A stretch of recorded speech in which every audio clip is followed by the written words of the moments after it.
The following is a presentation of the Sovryn Tech podcast feed.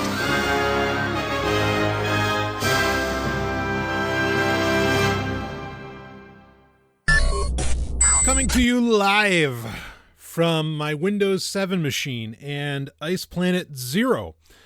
Okay, well, this isn't gonna air live, but I record it like it's live, and I don't do edits unless I have guests and there's a request or something like that. But even that you'll usually hear me mention. So it might as well be live. But here I am, baby, the Golden Stallion, the man of tomorrow, Savzu, the rated R radio star, Dr. Brian Sovryn, ready to share with you something that I've been testing for really a few weeks now, and that I was aware of previously, and that may surprise some that I would talk about it, but I want you to give it a chance. Let me make my case and explain who this is for. Because what we are talking about is Chrome OS. More specifically, Chrome OS Flex. Now, if you were a member of the Sovryn Tech Patreon, patreon.com/SovrynTech, I actually answered a question about Chrome OS and its continued viability on a Wednesday Q&A. Now, I'm not going to retread that ground here, but to some degree I will, just because of the subject matter. And I want to cover this. And again, I really tested this very extensively, because if there were any real flaws, I wanted you to know about it, and I wanted to be able to walk away saying, no, I don't recommend this shit. Just like, are we going to recommend the DuckDuckGo browser coming out supposedly, I think, in 2022?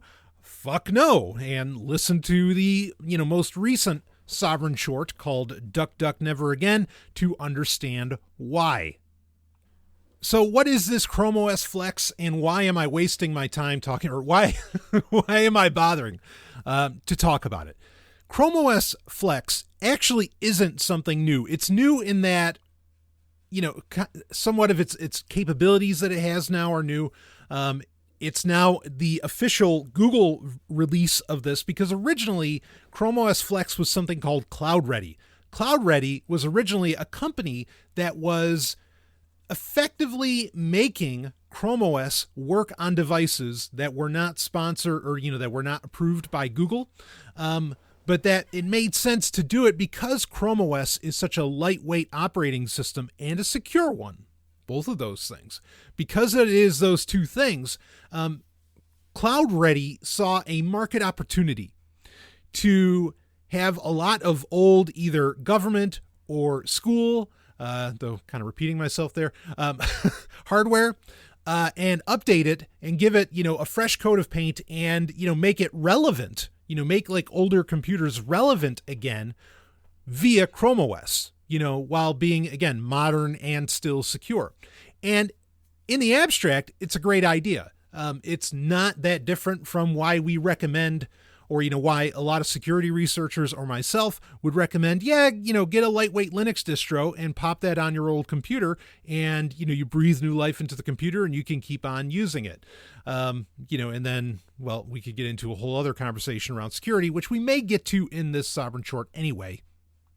Regardless, CloudReady's idea was a good one, especially if you have concerns of a more ecological bent, where you don't want, a ton of computers that work perfectly well, that have hard drives that probably got a good long life on them yet, even if they've been around for 10 years.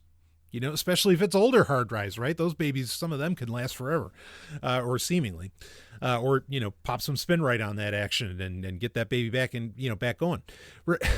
But regardless, if you have that concern, okay, you don't want all these old machines getting tossed in. Now, I think that concern, and I'm sure Google is able to greenwash and write off a lot of environmental tax cuts or whatever, because of this. But again, Google bought CloudReady a few years ago, and now they finally did a rebrand, and they're making the CloudReady product more available, and particularly for PCs and Mac.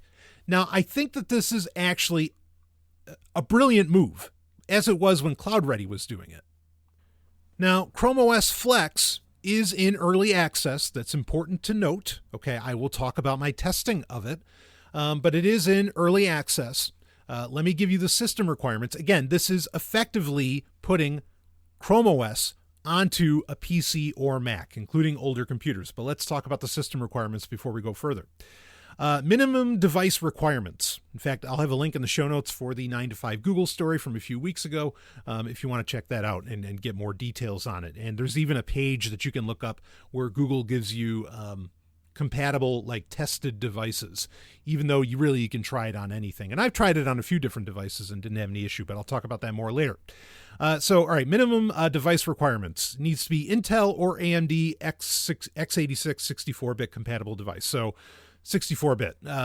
Anyway, that's not too crazy, right? Because 64-bit processors have been pretty dominant for over a decade now. 4 gig of RAM, 16 gig of internal storage. It is bootable. You got to be able to boot from a USB drive. And that does put some limitations on how old you can go. And you have to configure the BIOS a bit. And then it says note, processor and graphics components made before 2010 might result in a poor experience. So it's not that computers that came out before 2010 can't do it. You just might run into a poor experience. And it says note, Intel GMA 500, 600, 3600, and 3650 graphics hardware do not meet Chrome OS Flex performance standards. And that is definitely going to wipe out a lot of older machines. But, anything a decade and newer, like it's going to do wonders for you, most likely. And there, again, like I said, there is a specific certified models list, even though you can try it out on a lot of different things or a lot of, different hardware configurations. Now, it's important to note what this doesn't do. This does not give you the Google Play Store on an old PC.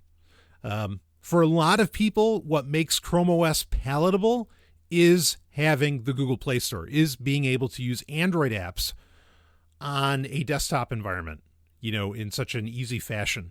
And yeah, it may not do secure boot, right? But you're still getting a lot more security than most of the operating systems that would get put onto. And that includes, frankly, depending upon how it's configured, a lot of Linux distros. You're getting a lot more security here. Privacy, is that going out the door when you put Google's Chrome OS Flex on there? Yeah, an argument could be made for that. But then I think Google's primary focus with this is in the enterprise space, government, etc. Okay, and of course education. That's where they're looking, for this to really get implemented. I don't think they're so much looking for the average consumer space, to be so interested in doing this. I did it anyway. And I put it on a Asus L203MA. Now, amazingly, that computer, which I've had for years, I've recommended that little laptop many times over. It's a sub $200 laptop that actually does pretty good. Plays well with pretty much any Linux distro, including modern ones. Normally I would run, Fedora on it. But it is amazingly on the certified hardware list. The L203MA specifically. It's a very popular little computer. It's kind of to me, it's like the Raspberry Pi of 11-inch laptops. Again, it's a small machine, but I was surprised because even it has a successor that came out about 2 years ago, maybe a little over a year ago, called the L210 MA, and that one was not certified, which surprised me. Maybe it's just not as popular, but the L203 is one that gets recommended a lot, especially if you want like a burner laptop. It's very popular for that. So I ran Chrome OS Flex on it. Yeah, I didn't get the Google Play Store. I didn't really care. I guess it would have been nice, but I'm not surprised that it's not there. And part of that comes down to Google Play's security model, relies upon review of hardware configurations, and you just can't count on that. With Chrome OS Flex. I could see a change in the future where there could be like a certified list that would allow for the Google Play Store to be on there, but I always think you're going to run into, some kind of oddities with it. That said, you can take advantage of is it Crostini? You can take advantage of, like potentially installing Linux software on there. So you're not wholly reliant upon using the Chrome browser in this case. But that said, unless you're like somebody who, I don't know, like me, like you're a tech journalist or you run a tech podcast or a YouTube show or something where you test stuff out. Okay, this could be of interest to you to show it off and whatever. Or, maybe, I don't know, grandma or whoever, wants a computer and you're like, holy shit, she just does not need Windows. And most people, frankly, don't. I'm going to toss Chrome OS on there and she's going to have an easy time, with it and with an old machine or something. Yeah, it's useful there as well. And really, I think it's valid and useful there. You're not going to fucking teach grandma how to use Linux. And grandma is not going to engage in best practices. Privacy is as much about mindset as it is what you do in software and on the operating system. And grandma's not going to do it. Okay? I'm not insulting grandma. I am just saying she's not gonna. And so, doing something like this and making use of all these old computers is a great, fine, dandy, wonderful thing because there's no reason that, all of the computers that have been made, at least even in the past 10 years, there's no reason for any of them really, unless you did something crazy. There's no need for any of them to end up in a landfill. I don't care how you feel about environmentalism or ecology or whatever. I don't give a shit if you agree with it or not. Okay. This is a matter of like engineering, and right now it is a matter of supply chain. There is no reason that those computers should end up in a landfill. Okay, now speaking of supply chain, there's the other deal. Why is Google doing this? Well, I think a big part of it, in fact, it's funny that this also works with Macs, which essentially makes them the most premium Chromebooks on the planet, or at least if you put Chrome OS Flex on them. I think a big part of this, just like a big part of the reason, why is Apple suddenly agreeing with right to repair? Why are the tech giants suddenly like, oh yeah, right to repair is great? Why is Google suddenly allowing Chrome OS to get installed on, PCs and Macs? It all comes down to like these companies can't, they just cannot develop new hardware, or they can't like produce it. They can develop it all day long, but they can't get it shipped. They can't get it gold. It's not going to happen. So even the tech giants are like, holy shit, you got to buy us like 5 years, 10 years of supply chain time because we're totally fucked. And so we're going to have to go back, which is funny because this is what I've been arguing for forever. Take old machines and, just bring them back to life, with other operating systems or whatever, and a couple modern components here and away you go. But this is the stage that Silicon Valley's in. This is the stage that the computer industry in general is in. They've got to repurpose old hardware, and I think it's great. I just think it's terrible that it took supply chain issues and a pandemic and whatever else to make it happen. Because this is the kind of thing that actually staves off, and this is why I really love it. This is the kind of thing that staves off what I consider one of the great enemies, and that is the Church of Eternal Growth. Like, we have to keep innovating, even when we innovate past perfection, which we've done countless times now. We have to keep innovating. We have to keep growing. We need more users. We need blah, blah, blah, blah, blah. Again, I think this is great. The other part that I like about this, so I think this is great because, again, it staves off the Church of Eternal Growth. The other part that I like about this is, look, like I was saying earlier, most people don't fucking need Windows. They don't need Windows. Windows is a goddamned hazard. It is it's not the coof, but it's a fucking plague on the planet. Now, wait, you might be saying, Stallion, you said you were coming from a Windows 7 machine. Yes, I'm coming from a Windows 7 machine, a repurposed old laptop with an operating system on it that makes fucking sense, and that I have hardened and locked down. And I explained all of that in, a somewhat recent episode. I think it was around New Year of 2022 that I did the episode talking about my implementation of Windows 7. And I'll put my implementation of Windows 7, like as far as hardiness, against many a machine, certainly many a modern one, because again, I know what I'm doing with the software and I know what I'm doing in my own head as far as best practices. Again, this is so key. This is such a key point to bring up.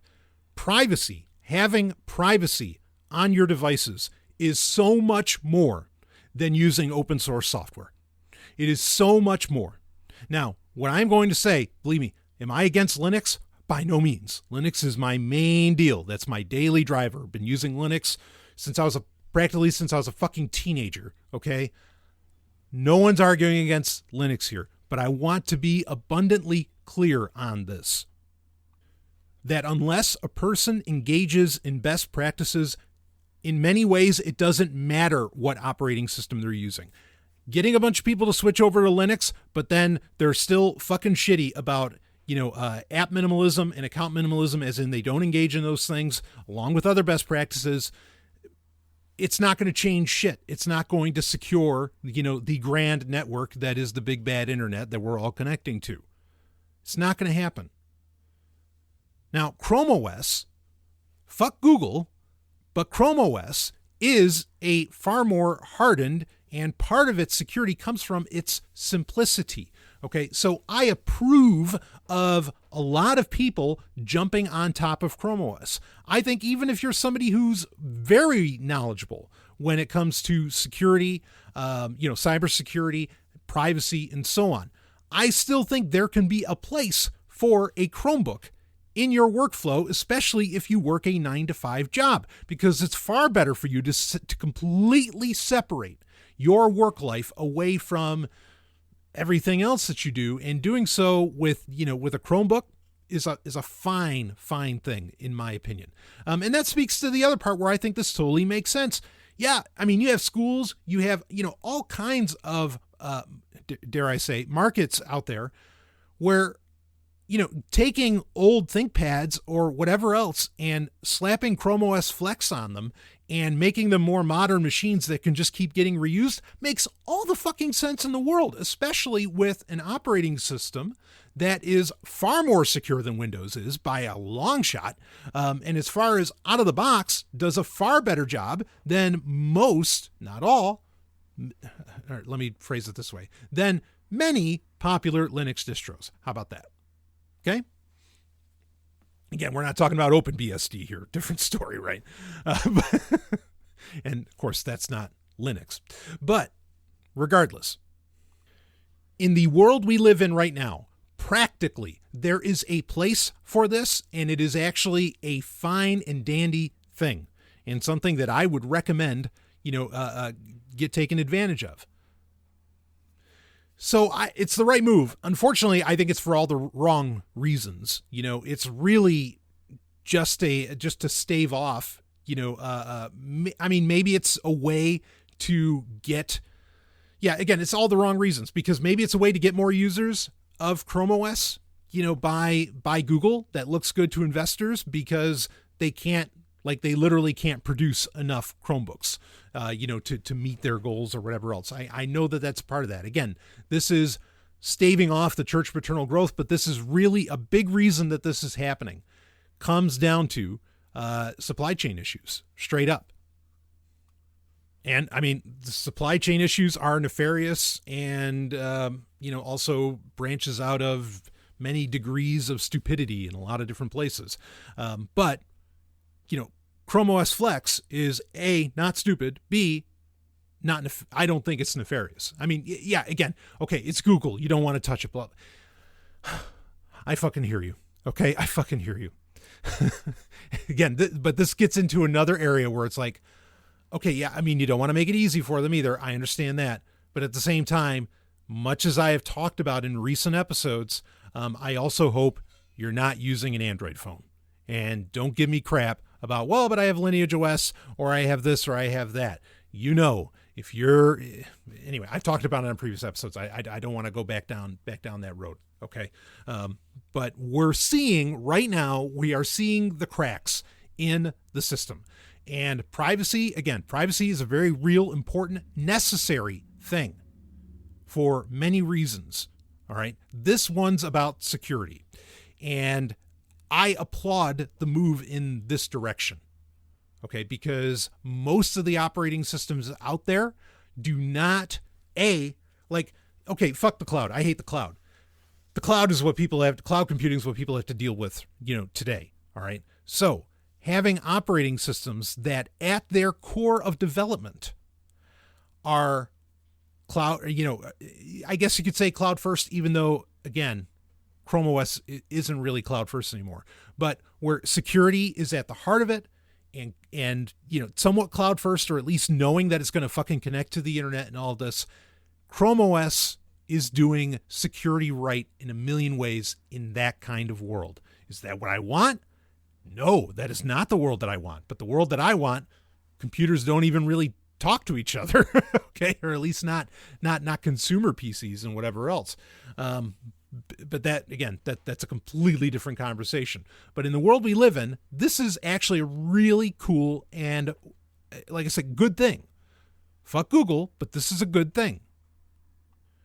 Again, I tested it out on the L203MA, which the L203 has 4 gig of RAM, has a 64 gig eMMC, onboard storage, 11-inch screen, right, 720p. I mean, like, there's really nothing special about it, but I mean, it cooked with the browsing, everything just moved so fast when I put Chrome OS Flex on it, and I don't really anticipate switching out of that. Like I think I want to leave it there, partly because, okay, it's easy for me to test with.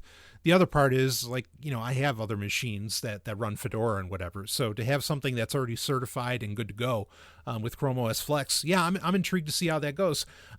It also, and this is the part I'm still waiting to get some clarity on, because with Chromebooks, you have a 5-year update policy, as in when you buy it or when you get when it gets activated, you have 5 years of updates, for the hardware that you buy. And this would seem to exist outside of that, which there's interesting possibilities to pull from that when it comes to Chrome OS, as in, could they get beyond the 5-year updates? I would argue not, just because the Google Play Store kind of changes everything.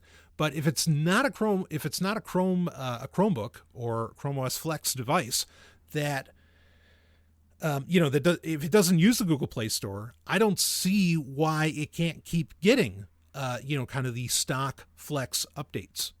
So, again, we'll see what happens, years down the line. And I'm curious to see more of what this looks like when it gets out of early access.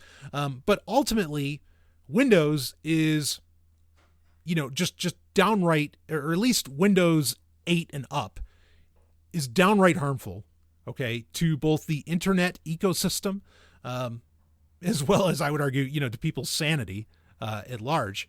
And so, to have something that comes in and really fixes a lot of the problems. In fact, hell, you say, oh, Stallion, what about gaming PCs?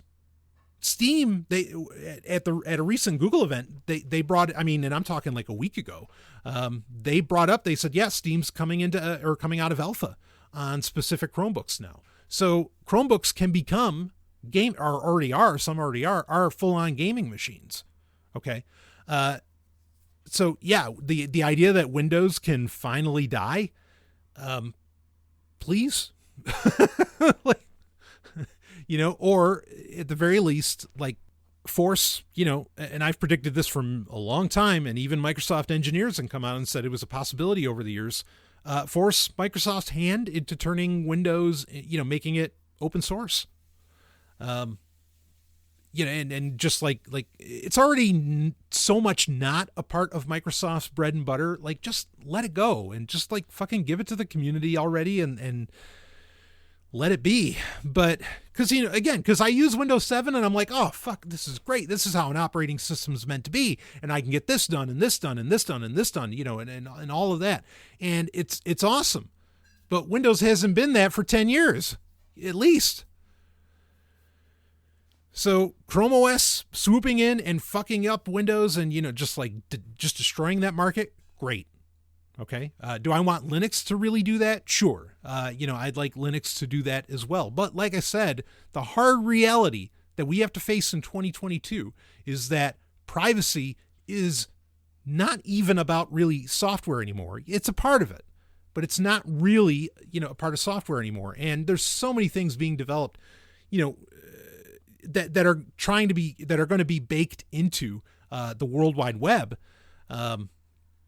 Oh man, like it's gonna be a hard argument to say, oh yeah, I'm gonna go online and somehow claim that you have privacy. Like no fucking way.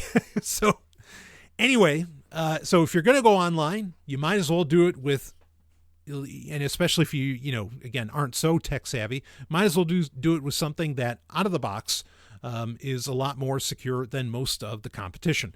And also, I think this is just great that it can be, that we can, finally do something with, with all those old Macs, because Apple's not doing anything with them.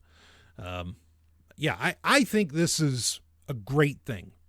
And I know there are Linux distros that are trying to be this like Elementary OS and, some of the other ones. And I completely applaud those moves. But my concern has always been with a lot of those distros and a lot of those projects is a lot of times they're hobbies for, brilliant developers. I'm not denigrating anybody here. Okay. But a lot of times they're hobbies. Sometimes they become a business despite themselves, and then things implode and whatever.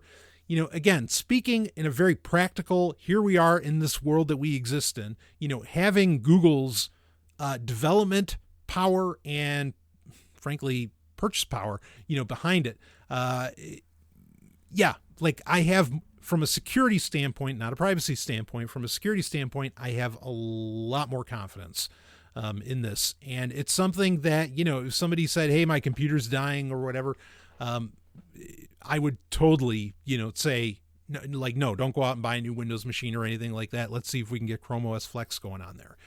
This might surprise people. I've recommended to people to, even in the past year, buy a Chromebook.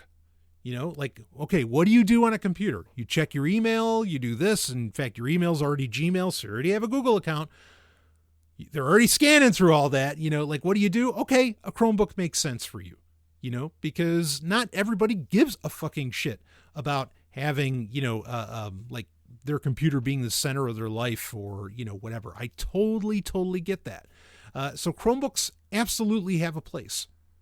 And Chrome OS Flex, I think, really has a place. And I think it's a great project, it's a great product, frankly, to have out there and to take advantage of. And it might be something, if you're in IT, if, you're, I don't know, whatever, if there's some kind of institution or organization that you're a part of, where you have some sway in what can be done technically, this doesn't cost anything. Hook it up, man. For an organization, I think it's a great thing. So, all right, again, a less tech savvy organization, right? So, all right, that's it for this Sovryn Short. Chrome OS Flex link is in the show notes if you want to check out more about that. But I am impressed. And like I said earlier, it worked brilliantly on my L203. And if you want to get your hands on one of those, let me tell you, they also make great Tails OS machines. Give it a shot. And great Linux machines. And you can get them for a song. So we'll wrap it up with that. I will see all of you, on the other side.